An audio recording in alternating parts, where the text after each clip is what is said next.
reinicio de las conferencias del seminario sobre las prácticas de género en el Colegio de Ciencias y Humanidades. Es un gusto presentar para mí ahora a la maestra Guillermina Barrera.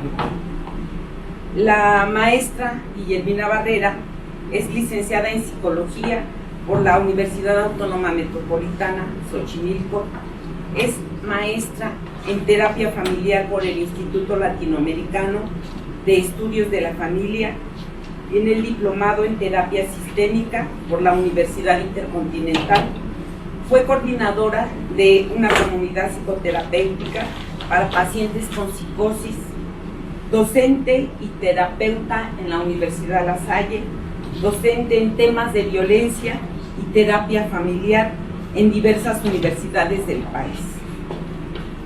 Es coautora de un modelo de atención de consumidores de sustancias en el Centro de Integración Juvenil y del modelo de terapia familiar multidimensional con perspectiva de género. Terapeuta en consulta privada con experiencia de 20 años. Damos la más cordial bienvenida a la maestra Guillermina Barrera. Es un gusto tenerla aquí con nosotros y pues bueno, muchísimas gracias. ¿Necesitamos Creo que no.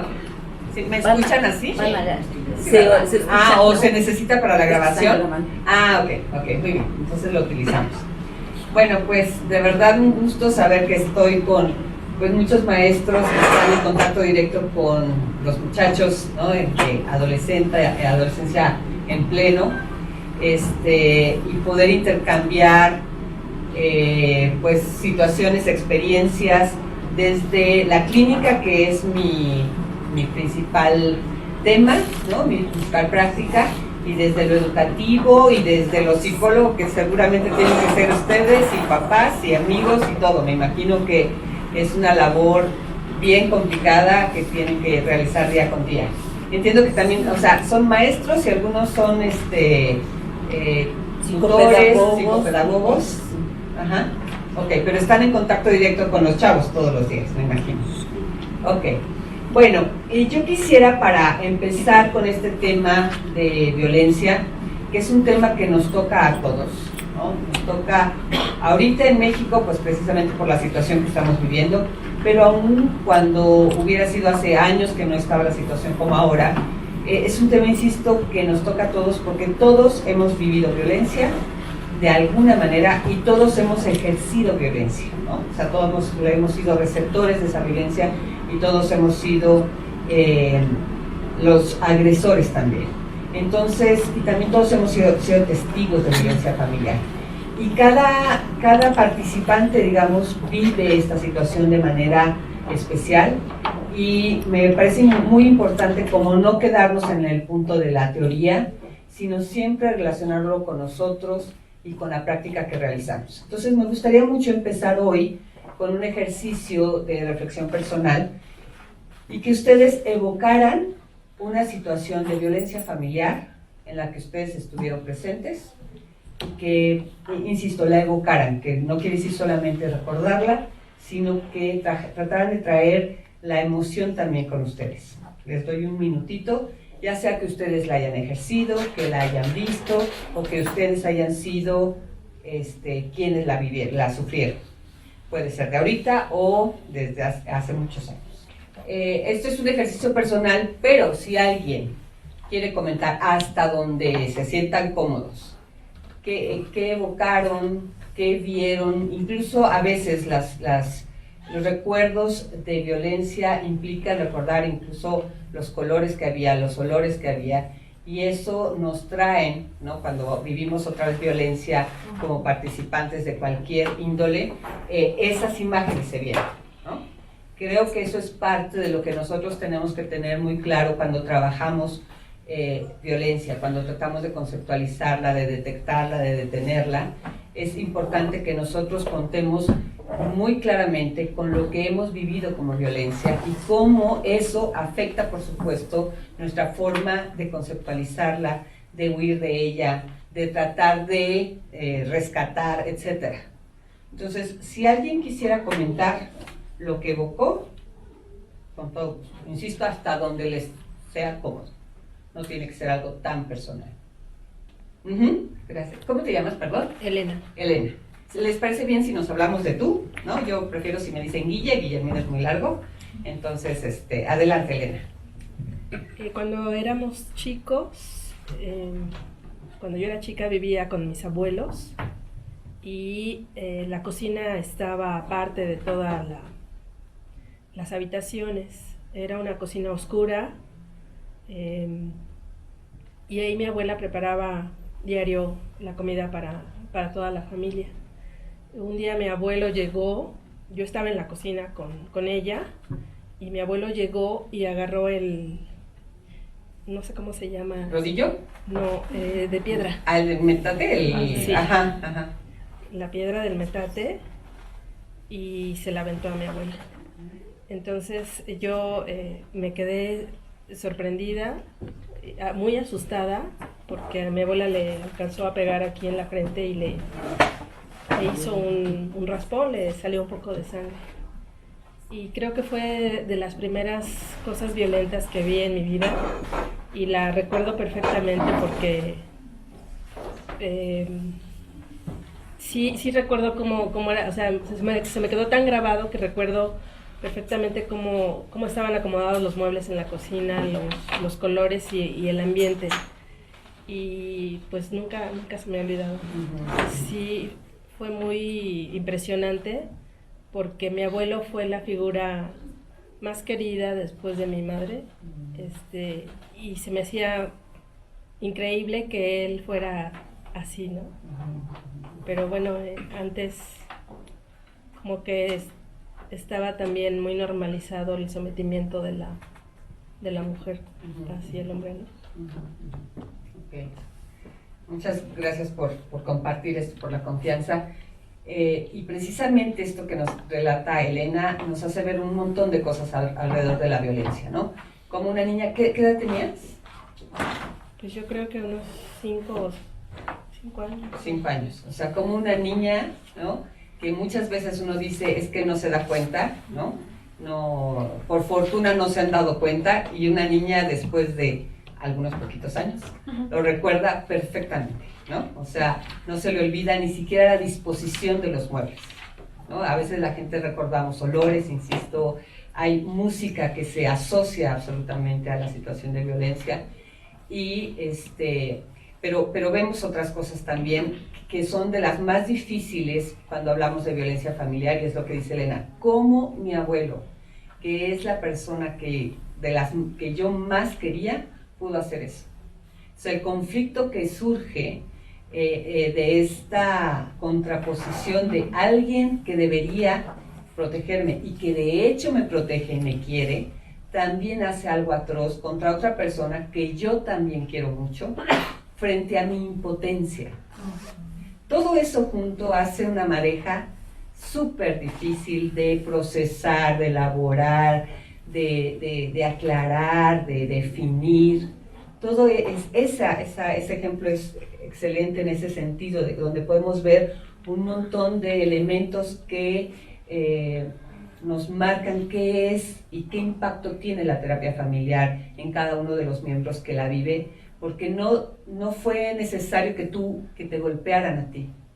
A veces incluso mucha gente dice que es más difícil ver cómo golpean a alguien que uno quiere que si lo golpearan a uno, ¿no? Porque el hecho, por ejemplo, de que a mí me golpeen me puede generar más enojo, pero ese enojo me da como cierta fuerza, ¿no? O uno dice, pude tolerarlo, pero ¿cómo tolero el dolor de alguien a quien yo estoy viendo y que siento que no puedo hacer nada por él? ¿Cómo tolero esa culpa de por qué esa persona y no a mí, ¿no? Entonces todo eso, insisto, vuelve una madeja pues muy difícil de trabajar y que después tiene impactos en la vida durante muchos años, a veces durante toda la vida, de qué es la violencia y cómo manejo la violencia en mi vida. ¿Ok? No sé si alguien más quiera comentar su experiencia. Me vi con ojos de que yo entre que quiero y no quiero. Estoy tratando de decir cuál. Ah, ok. ¿Tu nombre, perdón? Lucero. Lucero, gracias, Lucero. Bueno, es que hay una que es personal, o sea, que es vivencia mía, y hay otra que tiene que ver con un alumno. Ok, la que tú prefieres. Que te haga sentir más cómoda. Lo del alumno. Ok. Bueno, es que es una situación a la que a lo mejor algunos nos hemos enfrentado.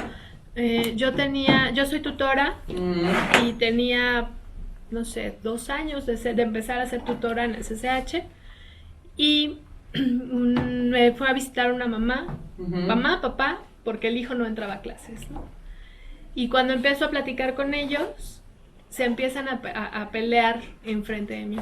Los papás. Los papás. Estábamos igual en una oficina chiquita, paredes blancas, vidrios, bueno, puerta como este tipo de vidrios, y se empezaron a echar culpas y a agredirse muy feo, verbalmente muy feo. Y además de la incomodidad que yo sentía de que estaban ventilando su vida a alguien que ni vela en el entierro, claro. Ver la reacción del chico, obviamente a mí me explicó muchísimas cosas, ¿no? De por qué no estaba entrando a clase, la culpa que se echaban mutuamente y que de pronto le rebotaba a él, ¿no? Era como una pelotita que se aventaban el uno al otro. Fue muy desagradable y muy triste, claro, porque el chico no sabía dónde ponerse, ¿no? Y al mismo tiempo me veía con cara de, ¿ve? ¿Ahora entiende todo? Entonces fue muy, muy complicado, ese caso fue muy complicado. Claro. Porque lo último que quería era ver adultos, ¿no? Llegaba a ver a sus amigos. Porque vivía en un estrés absoluto. Porque claro, él me decía después, es que esto es todos los días. Porque su papá estaba ya jubilado, entonces vivían las 24 horas juntos y vivían de la greña. Claro, los adultos no son confiables. Sí. ¿No? Se vuelven gente poco confiable y se vuelve... Hay un elemento que no sé si tú percibiste en el chavo, pero con mucha frecuencia surge vergüenza. Sí, era más su enojo que su vergüenza. Ok. De la situación entre ellos, ni siquiera el hecho de que hubieran estado enfrente de mí. Eso curiosamente parecía hasta normalizado para él. Ya era tan común que, ¿qué más daba si era enfrente de la maestra, no? Claro.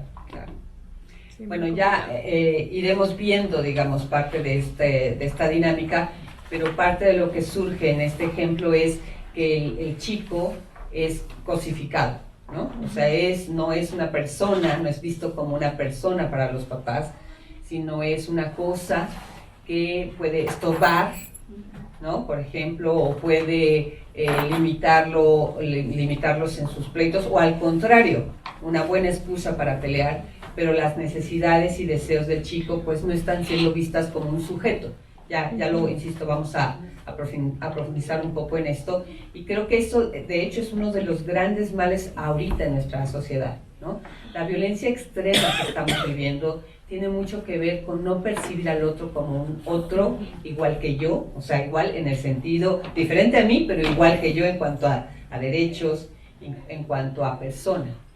Vemos mucho a los demás como cosa que puede comprar, por ejemplo, en lo que estamos viendo en una sociedad tan consumista, que el otro se vuelve algo que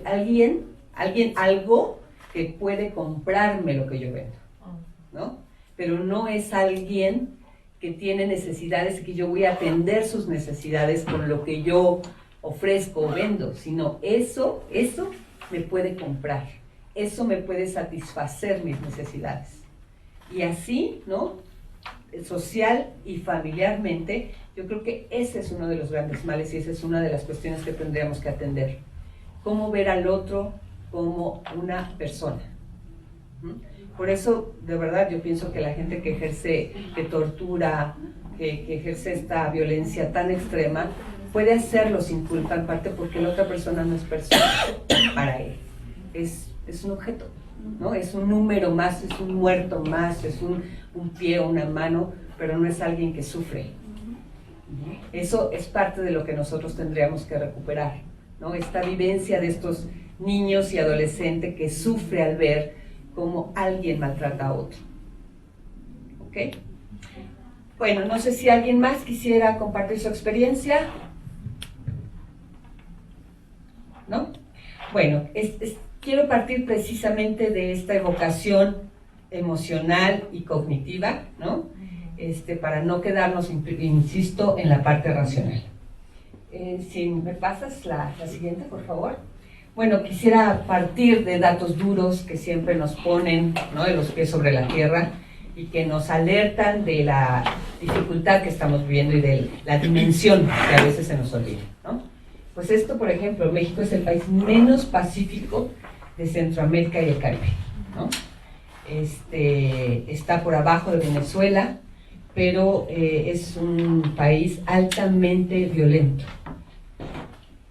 Y, por supuesto, pues ya lo hemos sabido, lo vivimos cotidianamente, la violencia contra las mujeres es mayor que para los hombres, ¿no?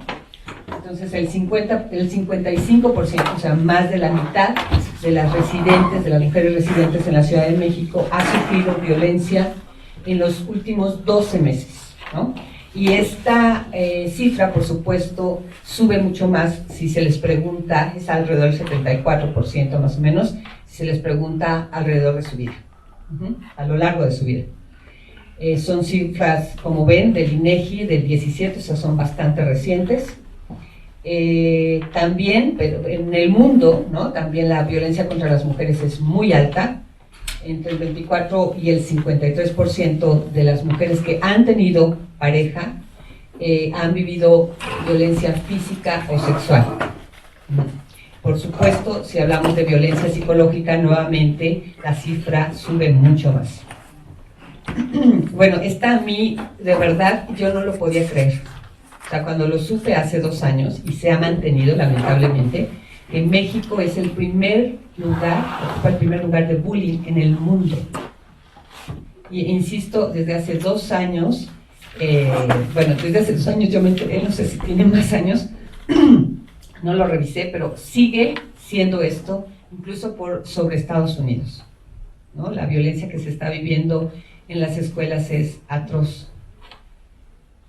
Y, el 40% de niños y niñas entre 12 y 17 años sufre actualmente maltrato. Bueno, insisto, es solamente también como pasar de lo emocional, ¿no?, de nuestras experiencias previas como niños o en nuestra vida cotidiana, a pasar a los datos duros de lo social, que es realmente, pues, alarmante. Estoy dándole aquí. Por favor. Ok, y pues bueno, el tema es precisamente la familia, ¿no?, la violencia y el género. Y pues quizá una de las cosas que nosotros tenemos que cuestionar es esta idea de que en la familia pues se vive amor y cuidado y protección, y es la célula a partir de la cual se genera toda la sociedad, y vemos imágenes de familia y es como papá, mamá, los 2 hijos y el perro corriendo por la pradera, y pues sí, o sea, sí hay parte de eso, es cierto, pero también en la familia hay sufrimiento, hay violencia, hay abuso, y es parte de lo que nos decía Elena. La dificultad es poder creer, procesar que estas 2 cosas van juntas, ¿no? No siempre, pero cuando hay abuso, muchas veces, pues sí, ¿no? La persona que abusa no solamente abusa, sino de repente también da de comer y también paga la colegiatura. Entonces el atrapamiento de eso pues es muy fuerte, ¿no? Me decía una paciente, ¿cómo hago yo en mi cabeza de que quien me rescató, porque ella era huérfana, fue mi abuelo, y él me ha cuidado y ha pagado todas mis colegiaturas, me ha mantenido, y él ha abusado de mí durante años? ¿Cómo hago eso?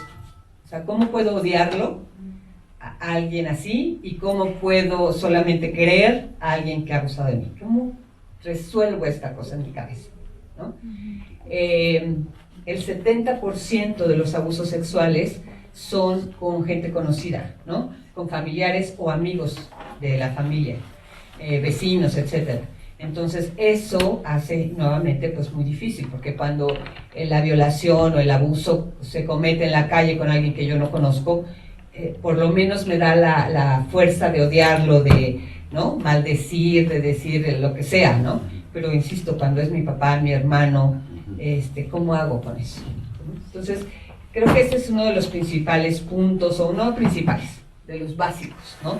Poder cuestionar que en la familia solamente existen cosas lindas, ¿no? Existen las dos, y eso, simultáneas. Recuerdo, algunos son muy jóvenes, otros somos más o menos de la misma generación, y recordarán una película, Love Story, ¿se acuerdan? Sí, claro. ¿Sí? Sí. Decía una frase, la chava, que no me acuerdo cómo se llama la actriz, que es muy mistificadora, vamos a después ver qué es mistificación. Ali McGraw, creo. Ah, exacto.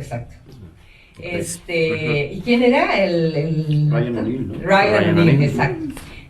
Decía ella, amor es nunca tener que pedir perdón. Sí. No, bueno, más mistificador que eso, o sea, no existe tal cosa en la vida, ¿no? O sea, no existe nadie que nunca genere daño a la otra persona, ¿no? Que nunca se equivoque, que nunca tenga que pedir perdón. De eso a abusar conscientemente y a usar mi poder por género, por conocimiento, por dinero para someterte es otra cosa, ¿no? Bueno, la siguiente, por favor. Ok, entonces pues para llegar a la definición de violencia, yo lo puse así como por separado, como para hacer énfasis, ¿no? Es el uso deliberado, ¿no?, de fuerza o poder de cualquier tipo, porque puede ser como esta persona que es tan delgadita, ¿no?, que no gana dinero, por ejemplo, que podemos ver a una mujer que es exitosa, que es la que sostiene a la familia, que es incluso más fuerte físicamente, que es sometida por su marido, que es delgadito, que no gana dinero, pero hay un poder a través, por ejemplo, del género, ¿no?, podríamos decir. Entonces, el uso deliberado de la fuerza física o poder de cualquier tipo, que sea como amenaza, o sea, amedrentar también es violencia, o que llegue realmente a cometerse el acto, o la omisión, también vamos a ver, que puede ser contra uno mismo, contra otro o contra la comunidad, y que tenga la posibilidad, con que se tenga la posibilidad de causar daño o lo cause realmente, también es violencia, ¿ok? Entonces, para que podamos definir un acto como violento, tendría que cumplir con estas 4 características, ¿ok? La siguiente, por favor. Y esto es distinto de agresión, y a mí me parece súper importante ver la diferencia, ¿no? La agresión finalmente es una conducta que tiene como la función la defensa cuando yo me siento amenazada, ¿sí? Puede causar daño al otro, ciertamente, pero no tiene como función someter al otro, ni no tiene como función causar daño al otro. Eso es distinto, ¿no? Si yo siento que me van a robar, por ejemplo, puedo agarrar pues mi bolsa y darle un bolsazo y noquear a la otra persona si es que traigo la plancha, ¿no? Pero no tenía esa intención. O sea, yo no venía con ganas de a ver a quién someto, sino era como me siento amenazada, golpeo y sí, puedo causar mucho daño. Ajá. Pero la función es mi defensa cuando me siento amenazada. Y es algo casi como animal, digamos, ¿no? Por sobrevivencia. Lo hago para sobrevivir, para defenderme. Y por eso el poder y el sometimiento no están involucrados. La siguiente, por favor. ¿Cuáles son las diferencias entre violencia y agresión? Bueno, esta, ¿no?, como nuevamente les decía, la función es dominar, controlar, someter, humillar, y es hacer abuso de mi poder. Mientras que en la agresión, la función es defenderme. La violencia no es natural, ¿no? Se aprende culturalmente y tiene por eso muchas formas en la que se ve involucrada a las personas a través de la violencia, mientras que la agresión es natural, es instintiva. Normalmente otra característica es que se repite y cuando se va repitiendo va aumentando la violencia. ¿no? De un insulto paso a una cachetada y de una cachetada paso a una guamisa y luego al asesinato. Digo, estoy caricaturizando, pero va aumentando. Mientras que la agresión, como no es mi intención dominar, simplemente me defiendo y huyo, ¿no? Que esa es otra posibilidad. No tengo que agredir normalmente, o no todo el tiempo, sino una manera también de resolver la amenaza es huyendo. Como los animales, tal cual. Aquí hay miedo, ¿sí? Hay mucho miedo. Se trata de generar miedo al otro, es también un elemento básico en la violencia. Para someter al otro, trato de generar miedo y el otro siente miedo de mí, ¿no? Mientras que en la agresión puede haber miedo, pero es un miedo momentáneo y hay la sensación de que yo me puedo defender, ¿sí? De que hay algo que mi inteligencia, mi rapidez de piernas, llamar a alguien, o sea, puedo defenderme. Cuando en la violencia, aunque yo tenga todas esas armas, digamos, o esas estrategias, mi sensación es de que no puedo defenderme frente al otro. Lo que dicen las personas, ¿no? Cuando son violentadas es que me va a encontrar. No puedo huir porque sabe todo de mí, ¿no? Es esta sensación de un miedo atroz y la omnipotencia de la otra persona. Aunque uno le diga, pero no, si te vas a tal lugar, no conoce a nadie. No hay manera, ¿no? Yo no tengo esa capacidad de protegerme. Oye, pero tienes dinero, pero te protegen tus amigos, pero no. El miedo que se ha generado por un sistema violento es tal que se impide la capacidad de protección de la otra persona. No es que no exista, se obstaculiza esa capacidad. Después les voy a pasar un artículo que a mí me pareció súper interesante. A mí el tema de la violencia me parece de verdad fascinante, ¿no? Con todo lo atroz y lo doloroso que es, ¿no? Pero me parece fascinante, pues, todos los actores que están involucrados y cómo esto se reproduce en tantos ámbitos. En una ocasión yo me encontré con un artículo que se llama El poderío militar, ¿no?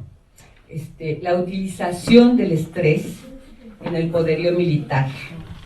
Y es un artículo de guerra, absolutamente, ¿no? O sea, uno dice, no tiene nada que ver con lo que estamos viendo, ¿no? Con violencia familiar.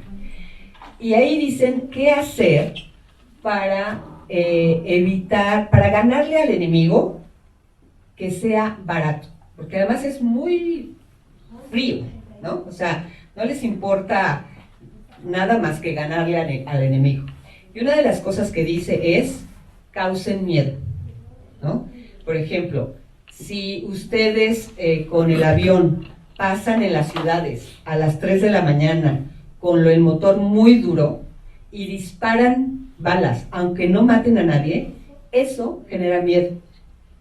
No les impide dormir a las personas y eso hace que al otro día, aunque ellos tengan balas, no las usen, porque están aterrorizados. Yo dije, cuando llega el esposo y rompe las cosas, los platos y tira cosas y no permite dormir y la otra está así muerta de miedo, dije, exactamente lo mismo, ¿no? Entonces, cuando fui leyendo todos los elementos que ellos dicen, utilicen eso para ganar, yo digo, no, pues parece que leyeron a una persona que ejerce violencia, ¿no? Familiar, porque son todos los puntos, y es muy interesante poder traspolar estas estrategias para ganar al enemigo. Y dice, la mejor defensa o la mejor forma de ganar es evitando que el otro pueda protegerse, que sienta desesperanza. Si siente desesperanza, ya ganamos la guerra. Eso es lo que se genera en la violencia familiar, se genera desesperanza, ¿ok? Entonces, insisto, cuando hay agresión, esto no se presenta, ¿no? Yo siento que puede ser muy duro, pero que yo puedo defenderme. Y hay una relación complementaria en el caso de la violencia y una relación simétrica. No me extenderé tanto en esto, pero la relación complementaria es donde hay un estatus diferente de poder, en donde hay una jerarquía admitida por ambas partes, ¿no? Como tú eres el más inteligente, el que sabe más, el que tiene más poder, y yo soy tonta, no puedo, etc. No es que, por supuesto, sea así, se ha generado así, ¿no? A través del tiempo y a través de recalcar, es así eres, no puedes hacerlo, etc. Y se ha asumido esta diferencia de poder, ¿no? Mientras que en la agresión es como somos iguales, ¿no? O sea, igual y pues tú eres más fuerte, pero insisto, yo corro más rápido. Igual y tú eres mi jefe y pues me puedes correr, pero yo te puedo acusar, ¿no? Con tu jefe, ¿no? Entonces ahí lo que se está viviendo es agresión, ¿no? ¿Va? Entonces la relación es simétrica y la otra con desfase de la jerarquía. Y bueno, Galtung, Johan Galtung, que es una de las personas que tendríamos que recuperar muchísimo cuando hablamos de violencia y de paz, habla de algo súper interesante, que es precisamente la violencia directa, la cultural y la estructural, y cómo lo que hemos atendido muchas veces es la violencia directa, es la visible, ¿no? Que es como la punta del iceberg o la punta de este triángulo, pero que pues va mucho más allá, ¿no? ¿Alguien conoce los trabajos de Galtung? Vi que tú asentiste. Yo he leído un poco, okay. Porque estoy haciendo un trabajo justamente sobre Galtung. Galtung y Educación para la Paz. Perfecto. Sí. ¿Querrías decirnos un poquito lo que estás estudiando? Perdón, ¿tu nombre? Liliana. Liliana. Sí, bueno, estoy trabajando lo que es Educación para la Paz y obviamente uno de los teóricos básicos va a ser Galtung. Y este triángulo nos hace referencia a que la violencia directa pues es esa violencia evidente, esa violencia que está ahí completamente manifestada, mientras que la violencia estructural va a ser aquella realizada o estructurada, valga la expresión, por ejemplo, por instituciones. En donde como las instituciones van a normalizar la violencia y de esta forma cuesta trabajo identificar que existe como tal esa violencia. Y la violencia cultural pues es obviamente una violencia todavía más difícil de identificar porque es la violencia que incluso alberga esta violencia simbólica y que a través de los usos y costumbres, por ejemplo, está ahí arraigada fuertemente en nuestras sociedades. Exacto. Y las dos, las que están en la base, son las dos violencias más difíciles de desentrañar y por lo tanto pues de erradicar. Exacto. Y son estas dos, tal cual plantea el triángulo, las que sostienen esta violencia directa, ¿no? Es importante esto porque, insisto, como que muchas veces nos habíamos ido a cómo detener la violencia y muchas veces lo que plantea, parte de lo que plantea Galtung, es que la ausencia de violencia directa le llama paz negativa, ¿no? Que finalmente sería solamente como detener este piquito, digamos, ¿no? Pero que nosotros tendríamos que acceder a una paz positiva, que sería no solamente la ausencia del conflicto, sino los acuerdos, a una distinta relación con los demás, a unas oportunidades similares para los demás, ¿no? En cuanto al bienestar, a la identidad, a la libertad, que son parte de los principios fundamentales del ser humano. Pero bueno, vamos a ir viendo, vamos a detallar otro poquito cada una. Si me pasas la siguiente. Pues la violencia directa, como decía Liliana, ¿verdad? Es precisamente porque se traduce en comportamientos, es la que siempre vemos y pues aunque suene muy escandalosa, aunque se vea muy fuerte, no es la más difícil de enfrentar, precisamente porque se identifica y es como eso, ¿no? Contra eso podemos ir. La siguiente, por favor. Y como decía Liliana también, ¿no? La violencia cultural, pues son todos estos aspectos de la cultura, de la ideología, que legitiman y sustentan la violencia. ¿Quién me puede dar un ejemplo muy específico de la violencia cultural? ¿No? Se dice que es la violencia simbólica, como dice Liliana, y que se expresa a través de la religión, de la publicidad, de la escuela, de la educación, de la ciencia y del arte. ¿Sería la segregación racial? Pregunta. La segregación racial es más una violencia estructural. Ok. Podría ser, por ejemplo, cuando un profesor utiliza su posición, Ajá. ¿no? Para para violentar a un alumno, ¿no? Por ejemplo, tengo un caso de una alumna que su maestro le dice que es su novia. Entonces, la niña, ¿Cómo? Tengo una alumna que otro maestro le dice que es su novia, Ajá. ¿no? Mi alumna tiene 17 años, el maestro tendrá como 60. Ajá. Y entonces dice ella, maestro, es que, o sea, es mi maestro, ¿no? O sea, es mi maestro, aparte es hombre, aparte es mayor, o sea, como que todo eso está legitimado de que hay que obedecer al profesor, o sea, y esa es violencia Esa es cultural, ¿no? Sí, ajá, cultural. exactamente, y simbólica. ¿Cuál sería la premisa que sostiene este ejemplo? ¿Cómo decir? O sea, el título, o sea, tiene los estudios de ser profesor y por lo tanto hay que obedecerlo porque tiene estos títulos que dicen que pues sabe mucho. Exacto, por ejemplo, tiene los títulos, es hombre, ese sería otro de los elementos que estarían... Es mayor, exactamente. Entonces, todos estos elementos culturales que hemos aprendido, ¿no? Los mayores tienen la razón, los hombres tienen la razón, los maestros tienen la razón, y entonces yo como mujer, alumna y más pequeña, no puedo defenderme. Y es más, puede ser que no tenga que defenderme porque eso que está diciendo es verdad.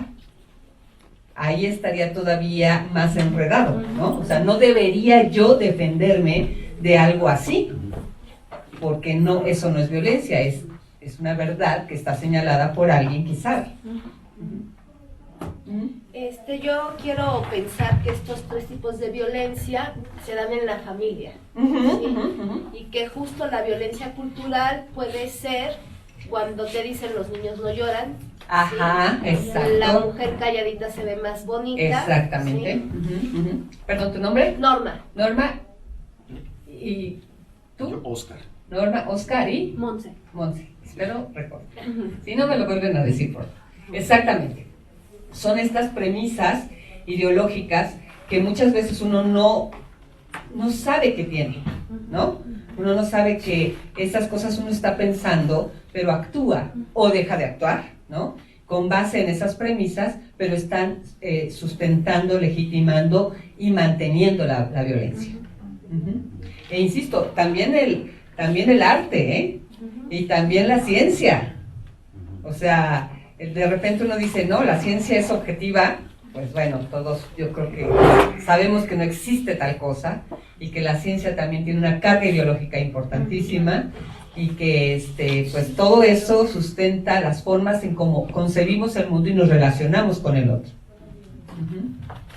La moda, por supuesto, las leyes, la producción cultural, digamos, en las cuales estamos inmersos y reproducimos, pueden sustentar o no la violencia. Yo no digo que toda la producción cultural sustente la violencia, ¿no? Pero sí digo que la violencia está sustentada en estas producciones culturales, ¿sí? Bueno, importantísimo esto, vivimos en una cultura de la violencia. O sea, eso es impresionante, como a mí me impacta mucho que se hable, por ejemplo, cuando se habla de narco, que se hable de negocio. Yo digo, no es negocio, es delito, ¿no? Es un negocio muy lucrativo. Si yo soy un niño, yo digo, pues yo quiero, por supuesto, que además está muy visto que, pues entre más dinero ganes, pues eres más exitoso. ¿Cómo no querer estar en un negocio lucrativo?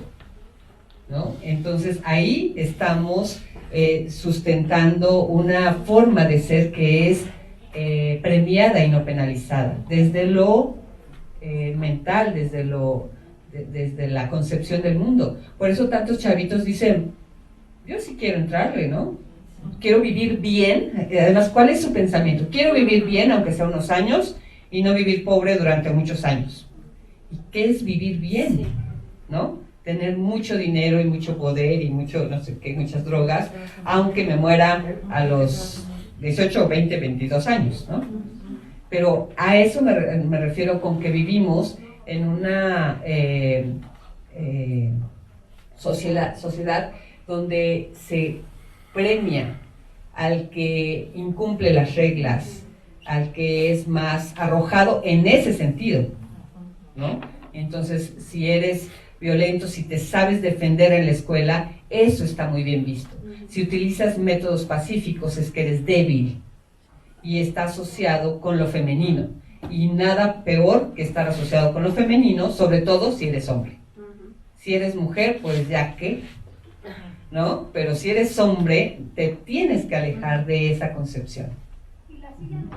Y muchas veces los papás, no solo las mamás, que esa es otra de mis discusiones, porque dicen, es que las mamás educamos a los hijos de esa manera, y los papás que... Pero es que ustedes son las que están más cerca, pues sí, pero es parte, porque estamos más cerca. ¿Por qué no están más cerca los hombres también para educar de manera diferente? ¿No?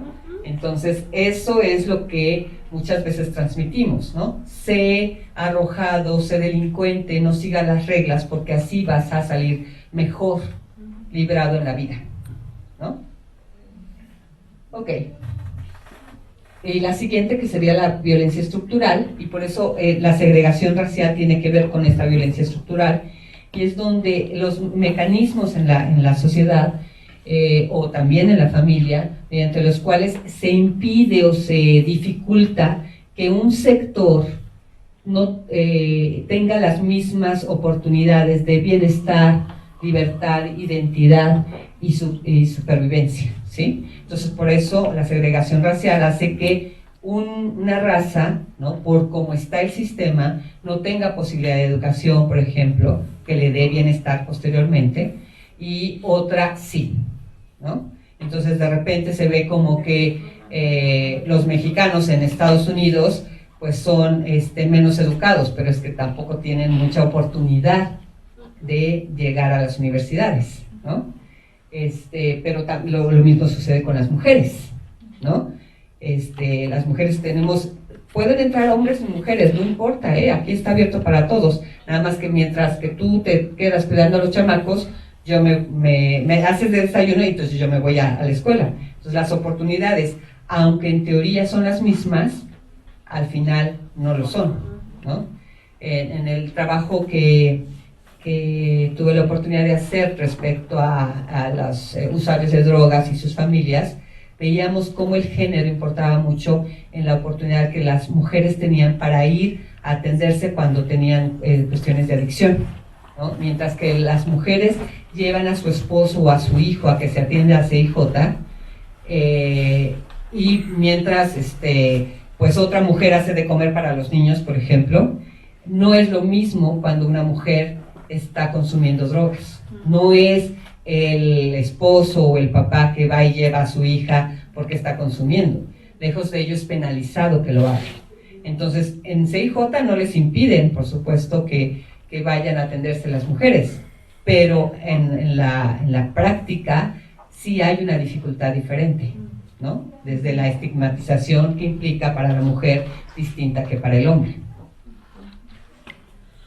Entonces, bueno, cuando en un conflicto o en una situación siempre gana un grupo sobre otro, ¿no? Los blancos sobre los negros, los blancos sobre los indígenas, los hombres sobre las mujeres, ahí se dice que hay violencia estructural, ¿no? Cuando siempre gana uno, digo, no siempre, pero no tiene las mismas oportunidades que le permitirían llegar al mismo lugar, ahí estaríamos hablando de violencia estructural, y es, como se dan cuenta, pues una violencia mucho más sutil, mucho más difícil, porque decimos, pues así es el mundo, ¿no? Hay pobres y ricos, ¿qué le vamos a hacer? ¿No? Pues yo tengo posibilidad de comer salmón y tú tienes posibilidad de comer frijoles, pues, ¿yo qué hago con eso?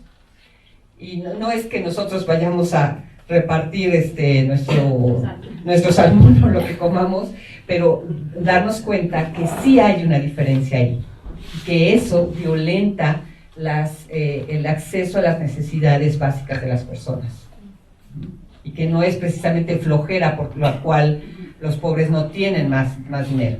Yo tengo dos preguntas. Sí. La primera, las personas con capacidades diferentes, que no tienen acceso a, están dentro de la violencia estructural. Sí, exactamente. Y la segunda, las mujeres encarceladas, ¿sí? Que sufren de abandono de las familias, en tanto que los hombres encarcelados, la familia los va a ver, ¿sí? Exactamente. También sería violencia estructural en este abandono de las familias a las mujeres. Digamos que ahí estaríamos hablando tanto de violencia simbólica, ¿no? Violencia cultural, ¿no? Como de violencia estructural, ¿no? Porque no tienen el mismo acceso a este bienestar y no tienen el mismo acceso al bienestar por estas creencias acerca de que una mujer que haya, no sé, robado, pues se las tiene que atender sola, mientras que un hombre que haya robado, pobrecito, hay que llevarle sus cigarros. Claro. Sí. Y como muchas ocasiones sucede, pues Galtung hace esta división, pues nada más como cuestión didáctica, digamos, pero evidentemente que en la violencia directa pues están entremezcladas, no podemos decir esto es solamente violencia directa, de hecho pues no hay violencia directa sin violencia estructural y cultural, la sostienen, más bien hay que ver qué tipo de violencia estructural y cultural está generando esta violencia en específico, esta violencia directa en específico. Ser mujer, ser pobre y ser indígena en este país, pues es triple, ¿no? Discriminación y menores oportunidades. Estaba viendo un video sobre una mujer indígena, que le enseñaron a leer. Dijo, a partir de que sé leer, ha cambiado mucho mi vida. Claro. ¿No? Las oportunidades que tengo son diferentes. Aún así, obviamente, es muy complicado esto, ¿no? Por eso es tan difícil en estas tres, esta triple discriminación. Bueno, cambiar esto es complicadísimo. Y no estamos hablando de una persona, estamos hablando de un sistema en general, de un sector muy importante. Y que importante. tiene que ver con lo cultural y que se entrelaza, ¿no? Y que va hacia lo individual y que se expresa. La violencia directa se expresa en lo individual o en lo familiar, pero tiene que ver con todo esto, ¿no? Y como nosotros también como hombres asumimos esta parte, porque yo diría la otra parte de los hombres, de decir, bueno, a mí me enseñaron a ser violento, pero yo no quiero ser violento y también me da miedo a veces, ¿no? Y tengo que enfrentarlo porque entonces soy un cobarde, ¿no? Porque si no lo enfrento, soy. Y si no defiendo a una mujer, pues también. Es decir, hay que ver eso, que también estamos nosotros asumiendo mucho de estos roles y de estos papeles que son tan complicados, ¿no? Y que nos cuesta y que tiene que ver mucho con lo cultural. Sí. Y si uno tiene en cuestiones de la familia una mayor responsabilidad, que es una corresponsabilidad, entonces es difícil porque viene también que los amigos lo que te dicen, ¿no? Ay, bueno, pues eres un mandilón, eres lo otro, como dejas y como no sé qué tanto. La suegra también te dice que qué pasa con ese cuate. Si no trabajas, pues también, ¿no? Si no trabajas y la mujer sí trabaja, eres el huevón, eres el flojo, mantenido, etcétera, etcétera. Como no solamente es hacia la parte femenina, sino la parte masculina cuando deja de ser masculina, ¿no? Lo que comentabas un poquito, ¿no? En esto de que tenemos que asumir. Y esa violencia también está presente. Es decir, sí muchísimo más hacia la mujer, pero en este cambio de roles que es tan necesario también hay dificultad y cuesta mucho trabajo de ser violento, porque podríamos decir casi lo traemos en la sangre. No lo traemos en la sangre, es una cuestión cultural. Exacto. Por supuesto, ¿no?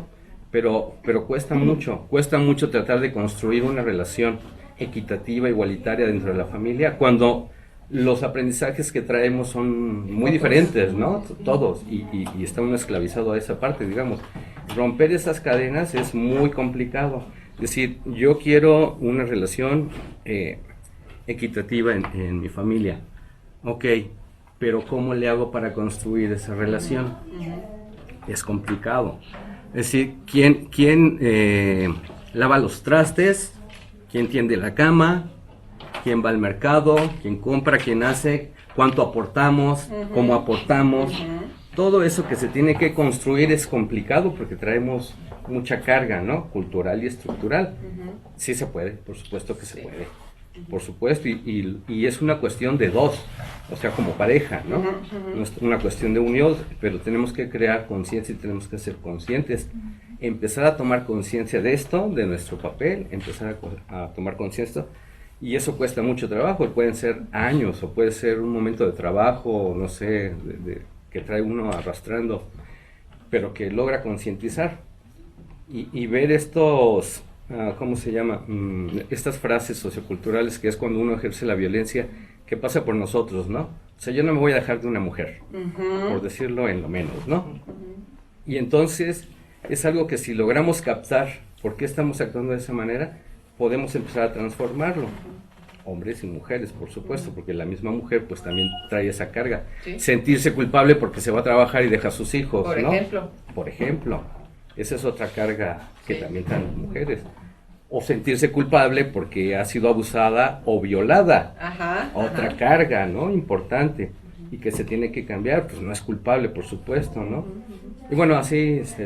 ¿Cuál es muchos tu nombre? ejemplos. Hugo. Hugo. Me parece muy interesante lo que plantea Hugo, porque yo sí soy muy de la idea de que hablar de género y hablar de perspectiva de género no es hablar solamente de la violencia contra las mujeres. Yo estoy en contra de eso porque es cierto, no solo estos casilleros tan estrictos limitan tanto a hombres como a mujeres, ¿no?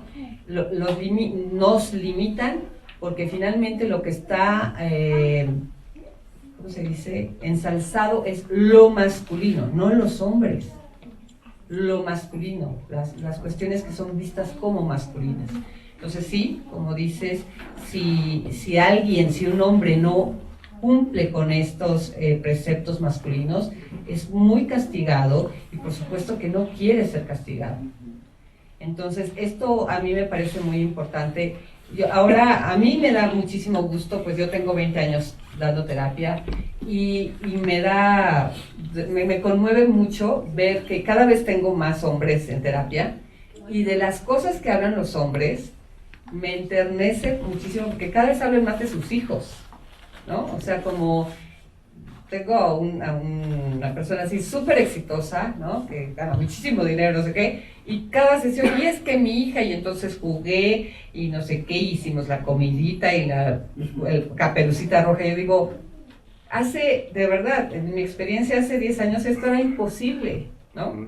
Él puede quitarse esa idea de que eso es perder el tiempo, ¿no? Él podría ganar más dinero yéndose a trabajar más, y dice, no, yo me la llevo y jugamos a tal cosa y hasta me habla de personajes de la tele que yo ni conozco, ¿no? Y Pepa no sé qué. Entonces, de verdad digo, qué maravilla. Yo digo, ahí este hombre se perdería de muchísimo en su vida si no se diera esa oportunidad.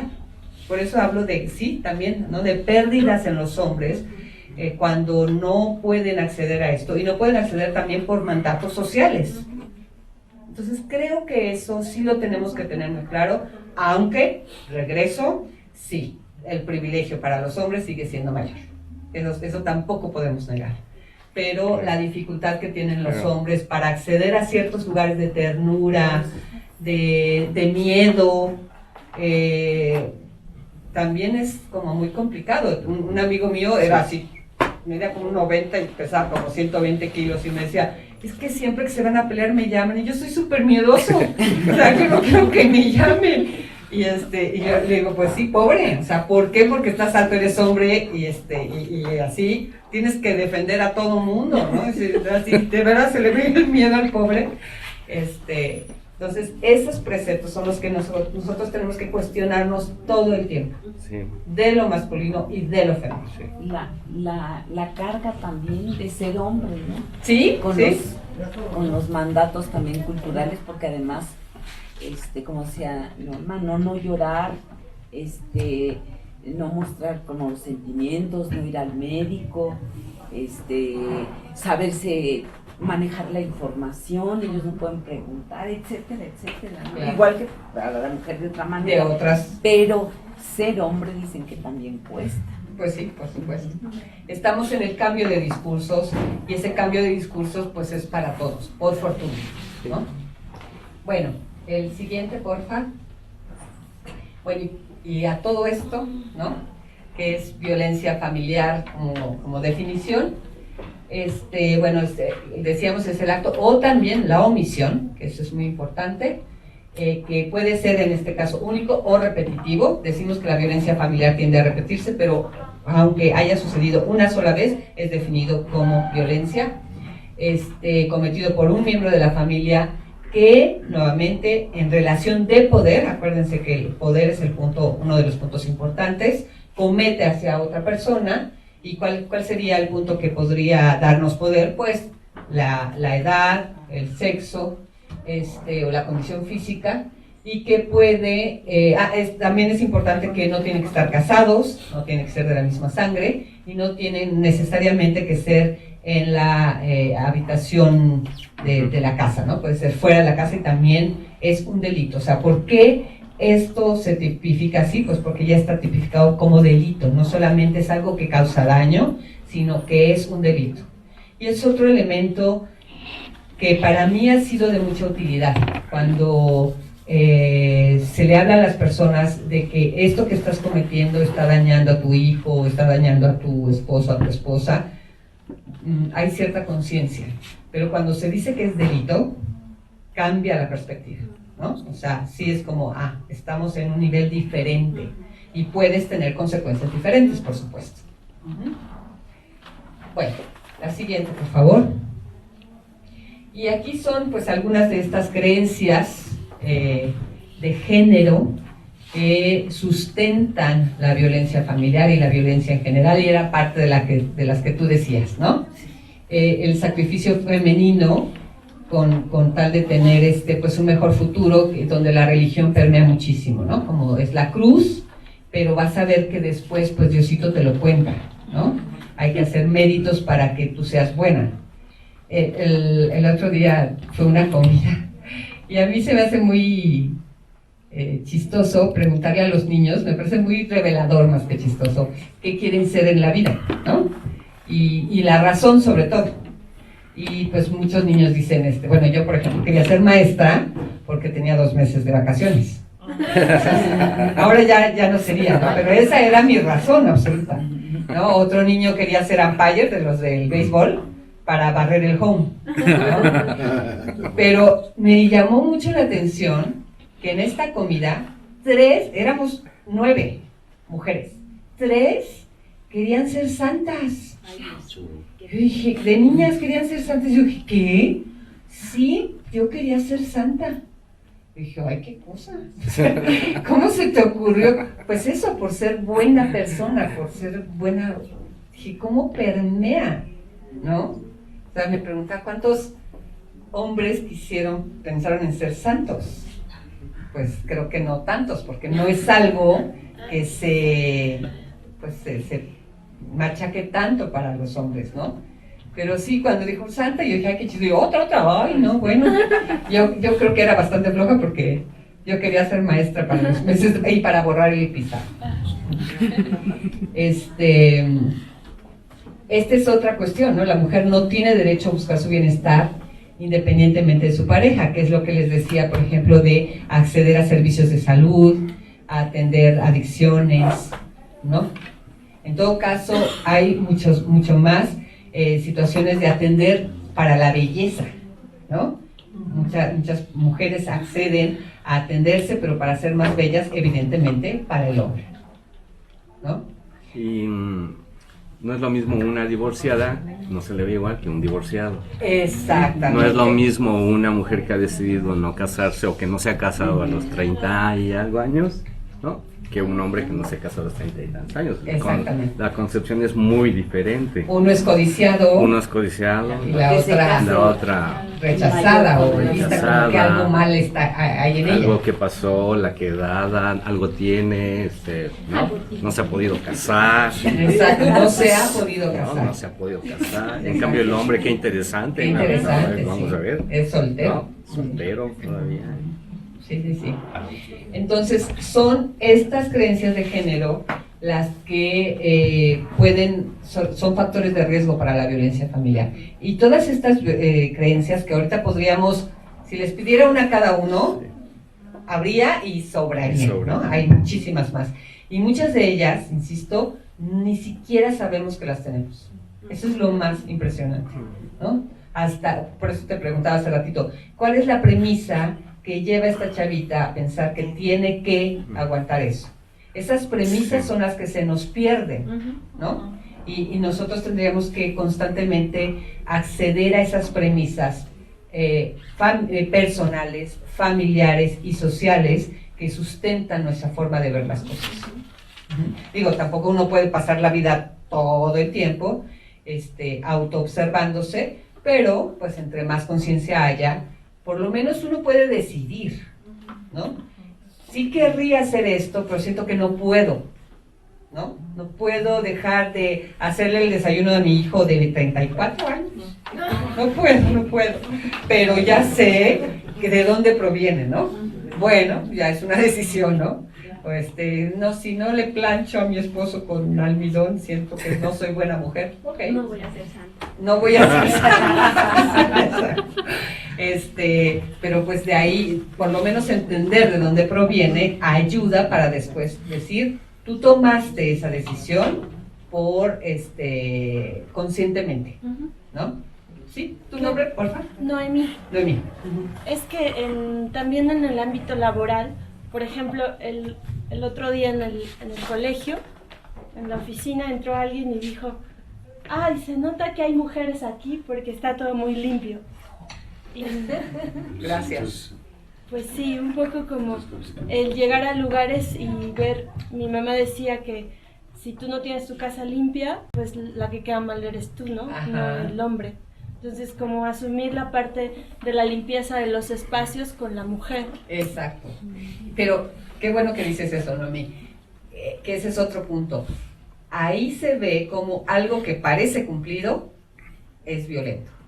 Claro. Sí, Aunque, sí. para terminar, también nosotras lo asumimos, ¿no? Sí, Puede ser absolutamente. Me parece que la maestra contaba de una actividad que las niñas decían, ¿no? Yo lo hago, o sea que también las mujeres aprendemos a ver, si yo veo los trastes sucios aquí, pues yo los lavo. Claro, claro. Y, bueno, no sé, también creo que lo hacemos inconsciente. Ahí lo único que querría decir, porque muchas veces dicen, o sea, dice socialmente, es que la culpa es de las mujeres porque lo hacemos, ¿no? Y porque educamos a los hombres a seguir, porque educamos a machos, ¿no? Y digo, pues es que no soy yo. O sea, no es que yo solita a mí se me haya ocurrido eso. Soy penalizada si no se me ocurre lavar los trastes, ¿no? Dentro de un sistema patriarcal, mi rol es lavar trastes, pero no es que yo tenga la culpa por ello. Lo mismo que lo que decían, es que ustedes tienen la culpa porque educan así y los hombres no hacemos eso. Y la pregunta es, ¿por qué no lo hacen? ¿Por qué no educan de otra manera? Pues porque nosotros nos vamos a trabajar y por qué se van a trabajar, etc. Ahí vamos hacia atrás y hacia atrás. Entonces, sí es cierto, ninguno, ni hombres ni mujeres, estamos ajenos a estos mandatos sociales. Los reproducimos sin darnos cuenta. Sí, nosotros tenemos una broma en la casa porque unos amiguitos decían, no, pues ya todo está repartido en la casa. Nosotros jugamos, los niños, mi mamá barre y trapea y mi papá pone música, ¿no? Entonces así, cuando de repente a mí me dicen, oye, haz la cena, le digo, ¿qué, tú pones música o barres y trapeas? O sea, porque sí, ya está, y además era como muy bien todo, ¿no? O sea, todos colaboramos. Todos colaboramos. Yo juego, tú barres y trapeas y mi papá pone música, qué padre, la llevamos, ¿no? Pero sin darnos cuenta, pues sí, lo reproducimos. Darnos cuenta, hombres y mujeres, de eso, pues es un trabajo complicado, pero claro que se puede hacer, tanto que les digo, vemos ahora ya muchos hombres llevando a sus hijos corriendo a la escuela, haciendo de comer, a muchas mujeres ganando más que los hombres, en puestos importantes, no sintiéndose culpables por salir a trabajar, pidiendo colaboración, que no sea poner música. Hay diferencias importantes. Fíjate, yo tengo 2 varones, ¿sí? Y bueno, con el menor, ¿no? 22 años, Cuando llega la novia, porque además yo no hago de comer, cada quien se hace de comer, ¿no? Cuando llega la novia, bueno, antes de eso, ¿no? Previo, yo siempre mi idea fue, pues mis hijos no tienen que ser atendidos por una mujer, ¿no? Tienen manitas, ¿sí? Y lo pueden hacer, ¿no? Y entonces llega la novia y mi hijo le hace la cena, ¿no? Y yo digo, está bien, ¿no? Pero después digo, no está comedida, o sea, esto que también... ¿Sí? ¿Cómo va a estar en casa? No, porque, o sea, la neta sí me molesta, ¿no? O sea, yo me quedo calladita, ¿no? Pero digo, no levanta los trastes, no lava trastes, ¿no? Entonces digo, ¿hasta dónde? Es un asunto de... compartir, ¿no? Tú haces la cena, a mí me correspondería o eso esperaría, ¿no? Yo como mamá, no como suegra, que quede claro.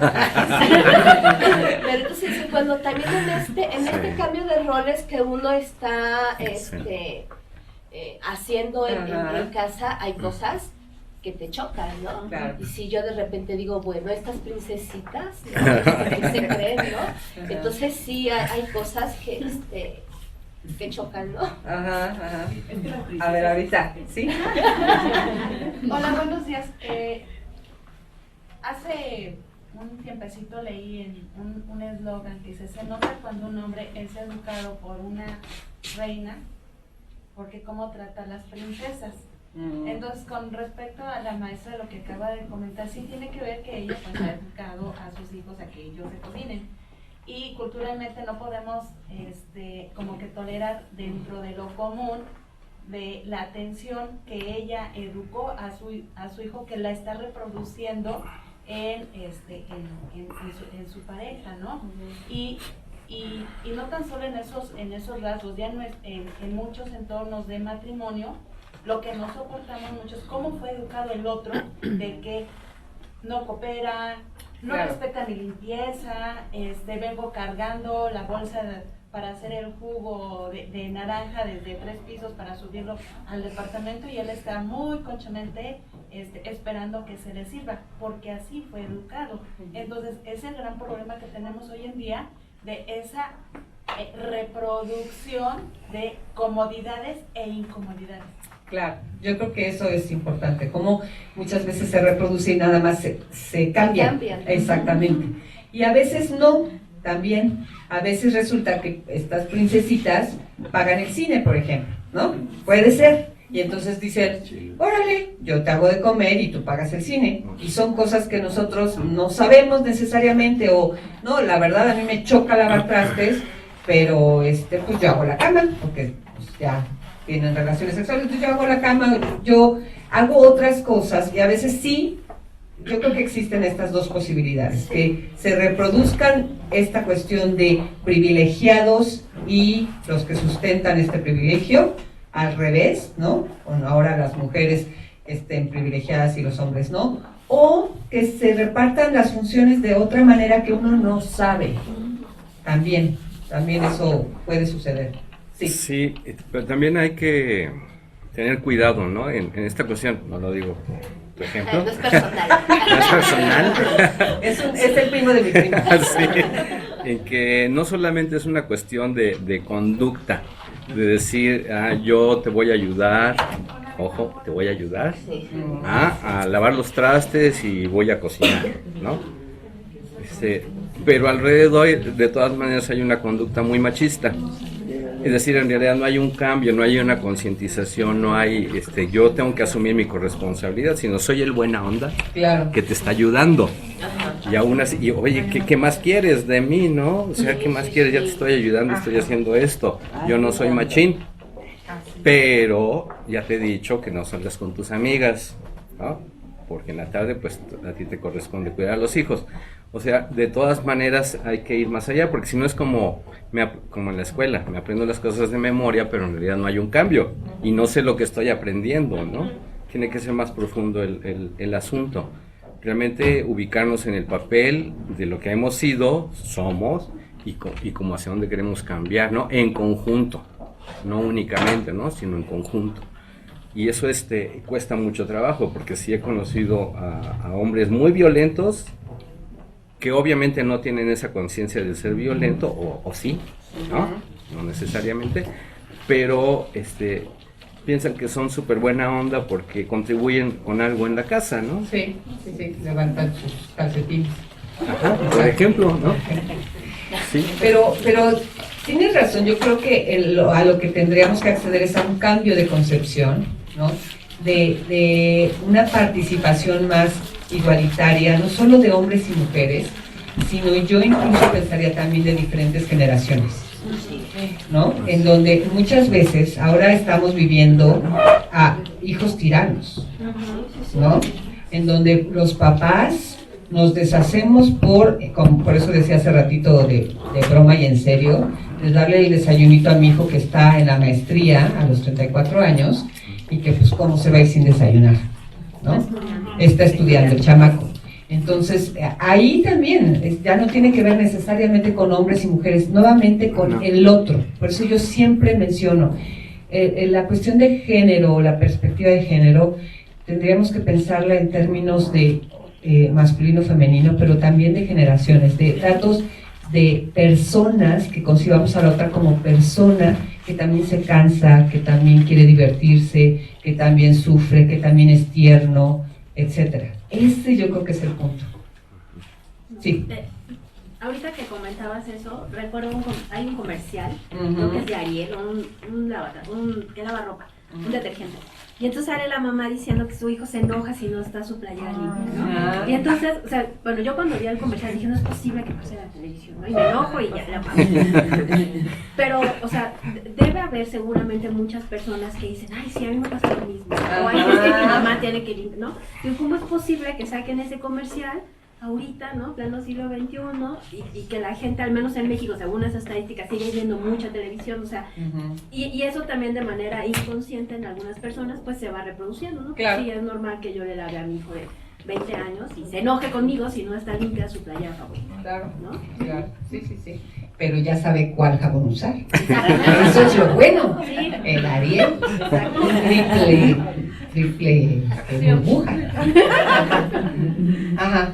Yo quisiera destacar tu última participación en el sentido de el análisis de la perspectiva de género desde una concepción más de equilibrios y no de competencia, como a veces se trabaja. Sí. Creo que incluso quienes nos acercamos a estos temas, y no como militantes, sino como personas que buscamos y promovemos cambios a lo interno de nuestras familias, en contacto con los alumnos, creo que es bien difícil encontrar inmediatamente resultados. Esto va a llevar años, pero ya quien educó a sus hijos de otra manera, seguro va a construir una familia diferente a la mía. Sí. Y así. Sí. Siempre hay que pensar que va a estar el otro, ¿sí? ¿Cómo eligen también a las parejas? Yo creo que hay más elementos si tuvieron oportunidad de vivir en una familia diferente, donde hay una equidad. Creo que no nos ayuda el estar contra los hombres, ¿sí? O los hombres contra las mujeres. Y regresando al ejercicio que nos sugeriste, yo hace poco en el metro CU, un señor por equivocación se metió al vagón de las mujeres. Casi lo linchan, y además el policía le gritaba y el señor primero ni entendió que se dirigían a él porque ni cuenta se dio. Pero era bien interesante observar cómo el señor no tenía ninguna actuación más que abordar el transporte, cuando ya las mujeres estaban reaccionando, y es producto de toda esta satanización que se ha hecho contra los hombres. Yo no dudo que no nos violenten en el transporte. No sé si las medidas más adecuadas sean separarnos, no lo sé. Pero esas reacciones, y el señor se bajó apenado, el policía los zarandeó, bueno, se me hizo una situación tan violenta que ya después yo estaba muy enojada porque no intervine. Sí, y yo dije, capaz que me bajan junto con el señor. Sí, seguro. Pero hay cosas en las que somos omisos. Sí. Yo todavía me cuestiono si hubiera logrado hacer algo, hubiera resultado diferente el que yo hubiera dicho, a ver, calma, a mí no me molesta, no me está haciendo nada, pero yo no sé también qué experiencias traen esas mujeres que reaccionaron de esa manera. Entonces, como que venían a mi idea en esa cuestión de minutos, de segundos, toda esa situación, y yo decía, es que quizás estén reaccionando así porque algo ya les pasó. En ese sentido creo que esta postura de buscar equilibrios, de sí promover cambios, pero no esperar que inmediatamente el otro se comporte de acuerdo quizás al avance o al cuestionamiento que yo he venido construyendo, porque este es un proceso que nos va a llevar mucho tiempo. Sí. Y que sí, el primer lugar es la familia. Sí. Y luego en la escuela se reproduce esta situación de autoritarismo, de los niños son más listos, son los que más le entienden a las matemáticas, las niñas machorras las estigmatizan. Todas estas situaciones que hemos vivido se van presentando todavía en nuestros escenarios familiares y de espacio laboral. Sí, yo totalmente de acuerdo, coincido totalmente contigo y con lo que han expresado, porque finalmente la idea es tener eso como una relación más armónica, ¿no? Entre hombres, mujeres, es más, entre personas, sin importar si es hombre, mujer o quimera, ¿no? O sea, de verdad, que ese fuera el punto, que no te escanee antes de tener el contacto contigo, sino que diga, mi scan es que eres persona igual que yo. Ese sería, desde mi punto de vista, lo ideal. Quizá estamos en esta transición en donde ha habido, pues sí, tanta violencia contra las mujeres que hay una reacción muy virulenta. Pero mi opinión es que no ayuda. No ayuda porque lejos de generar conciencia, a veces en los hombres, genera rechazo, ¿no? Entonces ya vas a empezar con tus cosas. Digo, también eso es violento, pero creo que podríamos tener una mayor relación más armónica si pudiéramos hablar de esto que dice, ¿no? De verdad, a mí me cuesta trabajo levantarme a lavar los trastes en la cena familiar. O sea, sí me cuesta trabajo y lo estoy haciendo y no quiero que me aplaudas, pero quiero que sepas el trabajo que me cuesta. Y pues es real, ¿no? O sea, me tengo que aguantar que pase tu hermano y me dé un codazo y me diga mandilón. Y eso es violento también. Entonces, entender esas dificultades, pero quedarse con las ganancias. Yo creo que eso nos tranquiliza, ¿no? Es decir, sí, es cierto, me tengo que soplar el mandilón, pero también hay otras ganancias de poder compartir cuando mi hija caminó y que no pudo mi papá tener esa ganancia maravillosa, ¿no? Eso y muchas otras cosas. Bueno, la siguiente foto. Pertenecemos a la misma especie. Vivimos en el mismo planeta. Quizás seamos del mismo país. Podemos tener los mismos sueños y recorrer el mismo camino. Tenemos la misma libertad. Soportamos la misma carga. Tenemos las mismas oportunidades y recibimos el mismo reconocimiento.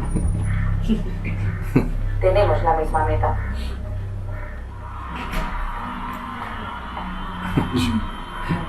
No lo sé. En la carrera de la vida, las mujeres tienen las mismas capacidades, pero más obstáculos para llegar a la meta. Prácticas sexistas e inadecuada atención sanitaria y social deterioran la salud de mujeres y niñas en todo el mundo. Mira a tu alrededor, implícate y da un paso adelante por la igualdad y la salud de las mujeres. Sin equidad de género, no se puede cumplir el derecho a la salud. Actúa, practica igualdad.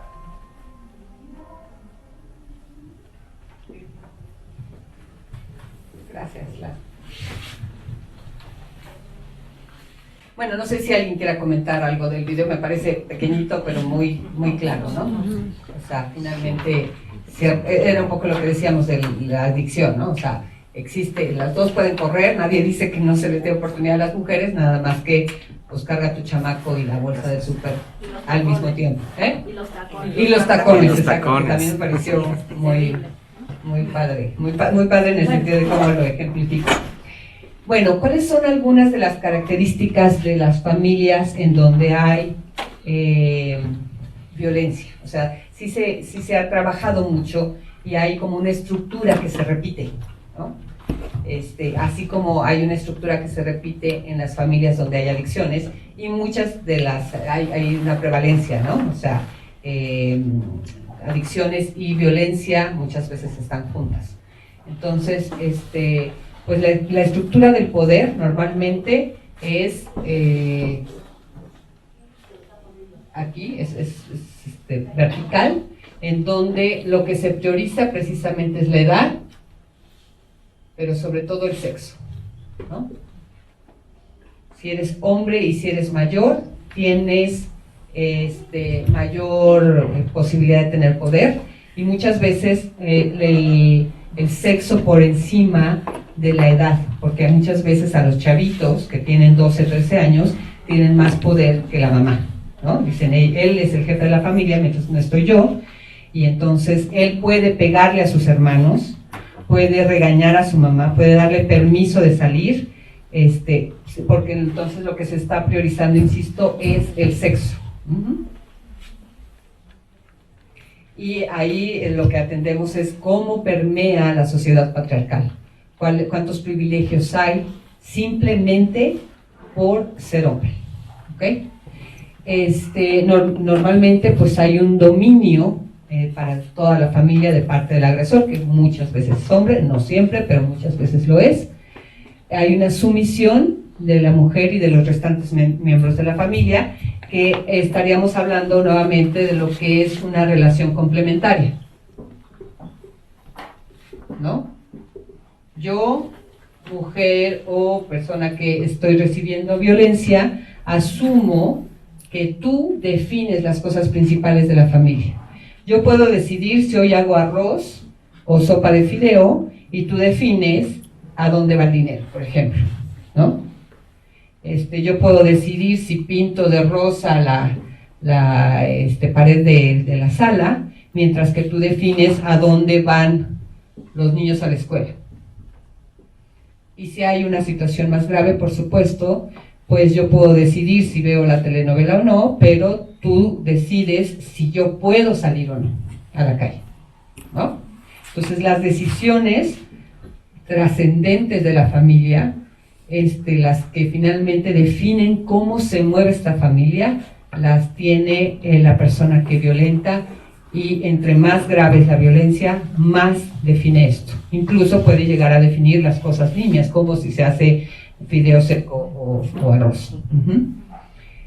Y por supuesto también la posibilidad de salir, ¿no?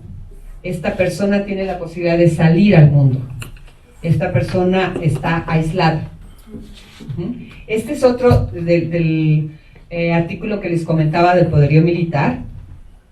Decía que para ganar la guerra, algo que había que generar era romper los puentes, pero no estaban hablando metafóricamente. Ellos decían, no los bombardees a ellos, bombardea las carreteras y los puentes, ¿no? Con eso no pueden salir a pedir ayuda.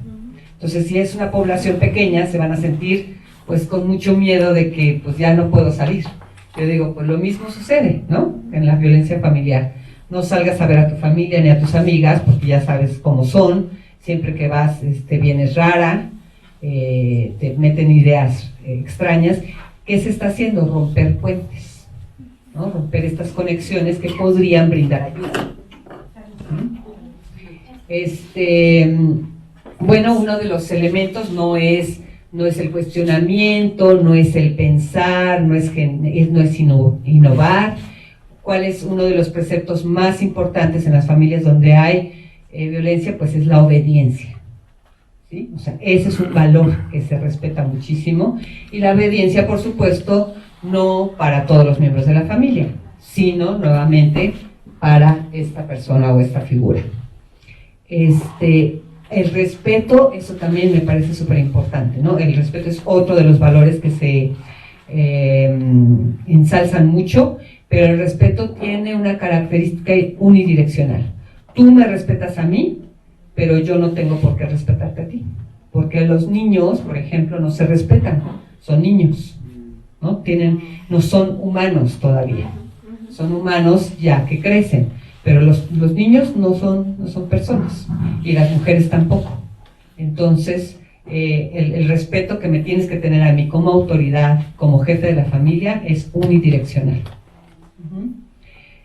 Lo mismo, los derechos y las obligaciones están directamente relacionados con esta pirámide jerárquica. No sé en sus familias, en mi familia, si salía batida la sopa, no las comíamos los niños, ¿no? O sea, el derecho de los adultos era comer otra cosa, porque si salía mal, los niños no los teníamos que comer, porque no se iba a desperdiciar. ¿Cómo se va a desperdiciar? Y además ese era el planteamiento, ¿no? O sea, pero está fea, está toda batida. Pues sí, pero ¿cómo se va a desperdiciar?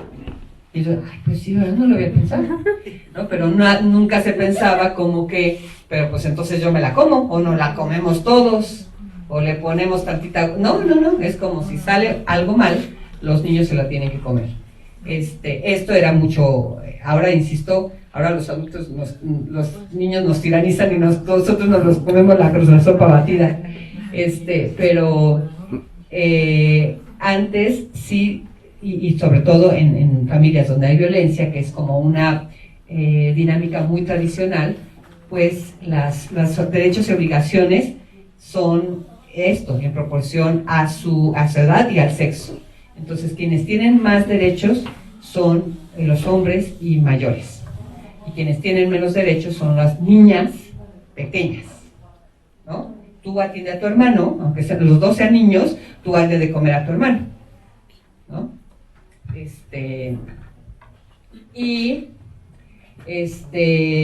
Otra cuestión es que muchas veces no se tiene claridad quiénes, los que están en esta escala, ¿no?, de la jerarquía, no tienen claro sus derechos y sus obligaciones. Normalmente tienen más claras sus obligaciones, pero no sus derechos. Pero como la violencia muchas veces genera caos, a veces sucede que pueden tener derechos para una cosa y otras veces derecho para otras, ¿no? A veces te tienes que comer lo que hay a fuerza, y a veces es, pues no firmaste contrato de que te lo tenías que comer, ¿por qué te asustas, no? Pero es parte de esta locura que genera una actitud violenta, que la gente se siente como incluso tonta, es como, sí, no, ¿por qué pensé eso, no? Pues si pensaste eso, porque otras veces te lo tuviste que comer y estuviste 4 horas sentada ahí. Pero se plantea de tal manera que lo que se genera es como, soy tonta o soy tonto. No lo pensé. Si lo hubiera pensado con un poquito más de detenimiento, le habría accedido a esa verdad, pero no es cierto. No es cierto, más bien se genera confusión. Es parte de ahorita vamos a ver las formas de violencia psicológica, de los sistemas en los que se mistifica a la persona y se hace un sistema en donde no puede salir adelante porque se impiden esta situación de claridad, de defensa, de, a ver, tú dijiste esto, pero ahorita es esto otro. No, eso no se puede hacer cuando hay una situación de violencia fuerte.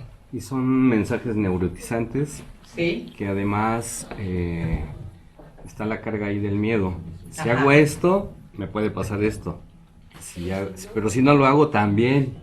O sea, de cualquier manera uno es muy susceptible a esta violencia, ¿no? Y paraliza y puede llegar al pánico. Es decir, no hay una posibilidad de salida en ese sentido.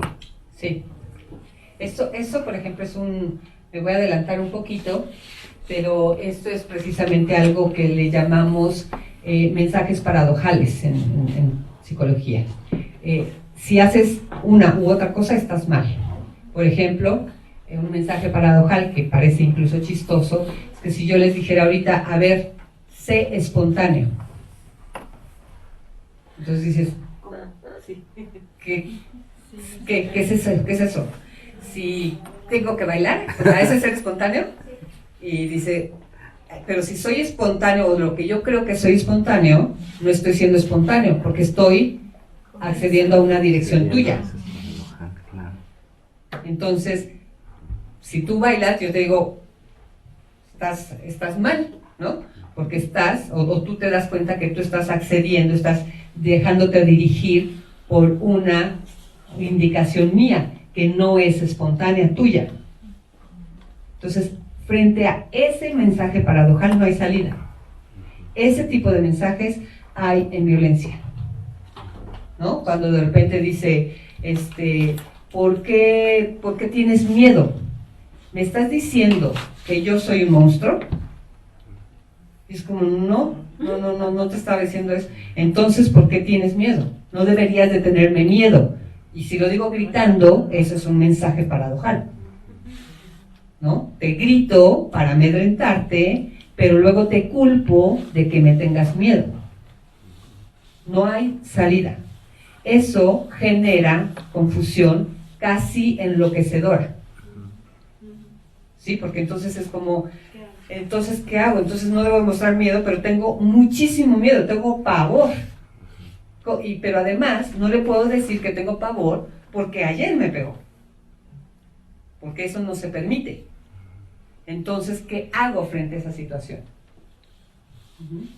Entonces, cuando dicen es que las mujeres no se salen de la situación violenta porque les gusta el sufrimiento, no hay nada más lejos que eso. El problema es que están frente a situaciones paralizantes y confusas que no pueden salir. No, bueno, mujeres u hombres, quienes estén recibiendo violencia. Se tiene de verdad que pensar mucho como, ok, entonces aquí no hay salida, haga lo que haga, está mal. Entonces puedo tomar una decisión, porque de todas maneras va a estar mal. Más bien tendría que ver qué consecuencia voy a tener por esta decisión que estoy tomando, porque de todas maneras va a estar mal. Pero lo que las personas que están en la situación de violencia quieren acceder a una reacción que no esté mal, cuando el planteamiento no lo permite. ¿Sí? Bueno, ya me adelanté un poquitito, pero bueno, ya vamos entrando en tema de las situaciones más bien psicológicas que suceden en la familia. La siguiente, por favor. Bueno, esta es una que también me pareció súper claro, ¿no? De cómo nuevamente aquí está la situación de violencia visible, y todo esto tendría que ver con violencia simbólica, ¿no? ¿Lo ven o está muy...? No se ve bien. Bueno, hasta arriba dice asesinato, después agresión física, violación, abuso sexual, amenazar, gritar, insultar. Después viene humillar, desvalorizar, despreciar, ignorar, culpabilizar y chantajear emocionalmente. Y hacia abajo, que es lo menos visible, humor sexista, controlar, publicidad sexista, que ya hemos hablado de ella, invisibilización, anulación y micromachismo. Ajá. Estaríamos hablando sobre todo aquí abajo de la violencia simbólica o cultural, ¿no? Como que aquí no se plantea tan claramente la violencia estructural.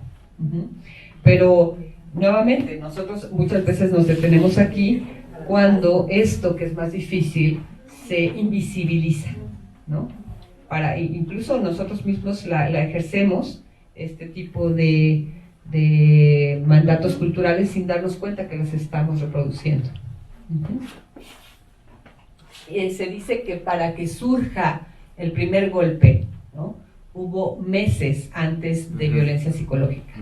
O sea, nadie tolera un golpe si no fue construido el sistema en donde ese golpe entre, ¿no? Se ha permitido. Entonces se va construyendo una red, así como uno construye redes para salir, se construyen redes para que la violencia entre y tenga sentido dentro de esa dinámica. Si no es como, ¿qué te pasa, no? O sea, si tenemos una relación igualitaria y de repente me suelta un golpe, pues se acabó, ¿no? Pero no, poco a poquito, ¿no? Hay insultos, hay menosprecio, hay desvalorización, y hasta que finalmente llega el golpe y eso se va acrecentando. La siguiente, por favor. Y bueno, ¿cuál es la violencia psicológica? Pues nuevamente, acto u omisión, para mí eso es muy importante recalcarlo, que daña la estabilidad psicológica y que puede ser negligencia, abandono, descuido reiterado, celos, insultos, humillaciones, etcétera, y que pues algunas de las implicaciones que pueden tener para la víctima es pues la depresión, el aislamiento, la ansiedad, y que puede incluso llegar al suicidio. Pero a ver, ¿qué formas? A mí, la siguiente, perdón, ¿qué formas, con esto vamos a concluir esta parte, hay de violencia psicológica? Porque decir humillación, gritos, golpes, bueno, eso sería violencia física. A mí me parece importante como detectar esto, porque así nos permite clarificarlo cuando está sucediendo. La primera sería la descalificación, y es: yo entiendo que tú estás ahí, o sea, que eres un otro, pero no digo que no vales o no sirves, ¿no? Le resto credibilidad a tu valía, a lo que tú eres, a lo que tú sabes. Y entonces la forma, digamos, más clara de plantearlo sería como que tú eres tonta o tonto, ¿sí? Pero sí reconozco que tú eres un otro, ¿no? Que no tiene valor, pero eres un otro. Ajá. La desconfirmación es la forma más fuerte de violencia. Ajá. Ahora sí que prefiero que me digan que soy tonta a que yo sienta que no existo. ¿Y cómo se hace sentir al otro que no existe? Por ejemplo, con la ley del hielo, ¿no? O, por ejemplo, la indiferencia, o que tú, por ejemplo, que están en la mesa y, ay, sí, está rico el arroz, no, a mí no me gustó. No existe ese comentario. No hay como, ay, cómo no te va a gustar si está rico, ¿verdad? O sí, qué padre, a mí también, sino simplemente tu comentario no es escuchado, ¿sí? Entonces la sensación es de no existencia. Realmente la gente empieza a dudar, no de que si existe Guille o no tan delirante, pero es la sensación de no soy para el otro. Y esa forma de violencia, insisto, es la más fuerte, que sería, le llamamos desconfirmación. Y la otra, que también se da muchísimo en la violencia, es la mistificación, y que es hacer creer al otro una realidad que no es tal, ¿no? Y esto lo vemos de manera social y familiar. ¿Y cuál sería el ejemplo? Pues precisamente hacer creer a la otra persona que no es capaz, por ejemplo, de buscar trabajo porque ya ves cómo te corrieron, ¿no? Aunque hayan corrido a la mitad de la empresa. Yo tomo algunos elementos de la realidad para generar como una narrativa que haga sentir mal al otro y que por supuesto me conviene a mí, porque a mí me conviene que tú sientas que no puedes salir a trabajar porque con eso te someto, ¿no? Te digo que eres muy nerviosa, ¿no? Y claro, cuando de repente empiezo a gritar, digo, ¿ves cómo eres muy nerviosa? Y tiras las cosas. Estoy tomando otra vez una parte de la realidad para generar una realidad falsa. No es que esta persona sea nerviosa, sino más bien que esta persona, con esta otra, en esta circunstancia, se pone muy nerviosa. Eso es distinto, ¿sí? Cuando yo digo y totalizo, eres muy nerviosa, te van a correr en el trabajo como ya lo hicieron la vez pasada, no recuerdas nada porque ya ves que te pedí que hicieras sopa de arroz, hiciste fideo, ves cómo no te acuerdas de las cosas, son formas de mistificar. No sabes llevar la administración del dinero, por eso lo hago yo, ¿no? Porque la vez pasada te gastaste el dinero en la colegiatura de los niños y luego ya no teníamos para vacaciones. ¿Ves? O sea, no hay forma de que tú lo puedas hacer. Entonces, quizá en algunos puntos pueda parecer caricaturesco, pero no lo es, ¿no? O sea, de verdad, las formas en cómo se plantean las cosas hacen dudar a la gente de que realmente estén claras, ¿no? O cuerdas, ¿no? De repente es como, yo estoy loca, porque yo pensaba una cosa, pero me plantean otra con tal rigor que realmente llego a dudar. Y digo, no, pues sí, de veras, no lo había pensado. ¿Cómo se me ocurrió ir a buscar trabajo si ni siquiera puedo atender bien mi casa? No sé de dónde se me ocurrió. Y entonces se somete a las personas. Entonces, estas formas de violencia psicológica son las que generan atrapamiento. Y entonces, cuando se piensa, soy tonta, soy inexistente o estoy loca, pues no quiero salir, siento que no puedo salir de esta dinámica porque fuera qué voy a hacer, no tengo elementos para salir adelante. ¿Ok? Bueno, quisiera regresar a esto por si hay comentarios, porque ese es pues uno de los puntos que a veces no se ven con tanto detenimiento y me parecen bastante ilustradores de este asunto. ¿Sale?